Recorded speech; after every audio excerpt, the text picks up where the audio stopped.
এক অন্তবিহীন যাত্ৰাৰ সংগী কৰি ল'ব খোজা নাই তোমাক, অথবা সাক্ষী কৰিব খোজা নাই তোমাক মোৰ প্ৰেম টাইটানিকৰ অশ্ৰু সাগৰত বিলীন হোৱাৰ অন্তিম দৃশ্য।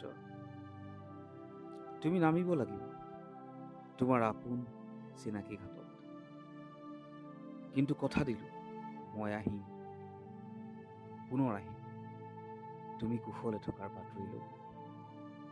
দূৰৈৰ পৰাই চাই যাম মৰম লগা তোমাৰ চকুজুৰি, কিন্তু তুমি নাভাবিবা মোৰ হৃদয়ৰ চকীখনত কোনোবা বহিব বুলি। ই খালী থাকিব আজীৱন তোমাৰ আগমনৰ অপেক্ষাত। কাৰণ মই জানো এদিন তুমি মোক মাতিবা, ইংগিত দিবা দূৰলৈ যোৱাৰ যাত্ৰীৰ দৰে, আৰু মই পুনৰ লংগৰ পেলাম তোমাৰ আপোন চিনাকি ঘাটত।